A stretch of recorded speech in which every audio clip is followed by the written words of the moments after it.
Let's give, as we go through this week's game slate, let's spend a little bit of time on Thursday night. Everyone's going to watch that game a little bit more focused. So, got the Cowboys and the Lions. Lions, the home team, they're favored by 3. I'm just going to give you my quick take and let you go from there. Personally, with this spread, I think Vegas is accounting for some of the hype. The Lions gained a lot of hype last year, rightfully so, and they had a lot of hype this year. They still do. I think the -3 is accounting for the hype, truthfully, because if you take into account the way the Cowboys have been playing and the Lions have been playing, you can make this the Lions by 1, and I'm still taking the Cowboys. I take the Cowboys to cover here all day. So, what's your Yeah, take? this was it's kind of tough game for me to handicap with the spread being at 3 and it's at Detroit. That would lead you to believe Vegas thinks these teams are even on a neutral site game. It would be a pick 'em. Which I think is pretty astounding because if you would have probably looked at this spread at the beginning of the year before the season started, it'd probably be closer to 10. So they've really flipped how they think about these teams, and I think it's because of how Detroit has given up on offense to not particularly the last 2 weeks with the Giants and the Packers, good offensive teams. Now you've got the Cowboys in here. That's their specialty is throwing the ball down the field. They've got 2 great wide receivers in Pickens and CeeDee Lamb. And even though this is at Detroit, it's in a dome. So you're going to have a fast track. You're not going to have to worry about the cold, which both of these teams would like that. They don't want to play outside or in the cold. But I would think I would give Dallas the advantage there with their weapons. And even though their defense isn't, really, really great, like the Packers is, I probably would have them above Detroit a defense. Yeah, So I'm gonna take the agreed. the Cowboys here as well, just for that kind of angle. Both teams need this game. I don't think either of these Yeah, they did. teams can lose, Yeah. really. No, I agree. That's a very valid point. Cowboys 6-5, Lions 7-5.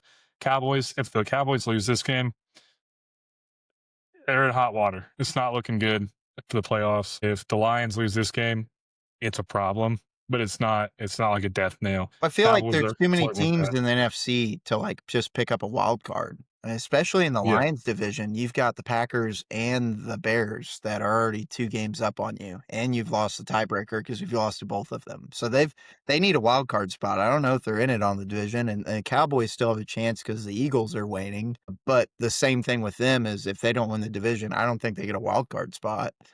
Because you've got Seattle, you've got the Niners that only have 3 and 4 losses.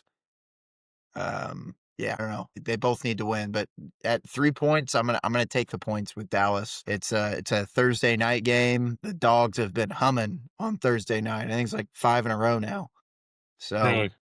I'm gonna keep taking that until it fails. Yeah. And I think there's some things to watch for.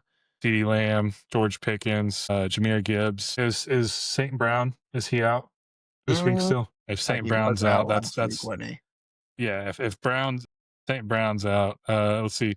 Von St. Brown did not practice Monday due to ankle, which we've talked about is super common. Like Daniel Jones, for example, broken leg. He doesn't practice most of the week, just so when he gets to game time, he's a little more rested. Um, but still, if he's out, if you're gonna lean one way, Um, I would jump on the Cowboys before that spread moves, especially if they roll out Brown. yeah, he's listed as questionable right now.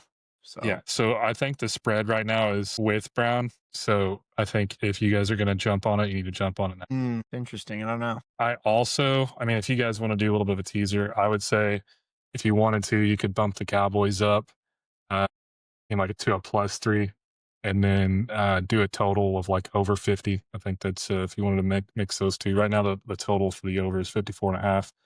I think this is going to be a high flying shootout. Should Neither be. team has a great defense. They got a lot of weapons on the offense. So I like the over 50, but at 54.5, it's a little dicey. I think I read a stat that said the Cowboys have the games they've played in have almost hit every single over lately. So, Yeah, they them and the Giants almost scored 100, remember that 40 game? and 9 to, like, 52 or something. Game was wild. Yeah. Russell Wilson. That was his goodbye game. Yeah, That it was was his his last last good hurrah. game of his career, and Yep, they lost. yep, yep. Should have given it to Marshawn Lynch. Just ran the ball. Dude, that's crazy how much that play changed the whole NFL for years. Dumbest play call. Still to this day, dumbest play call known to man. Yeah, Marshawn Lynch. You win the Super Bowl. What were they on the 3-yard line? One. The one? Even better. Why would you not give Lynch the ball?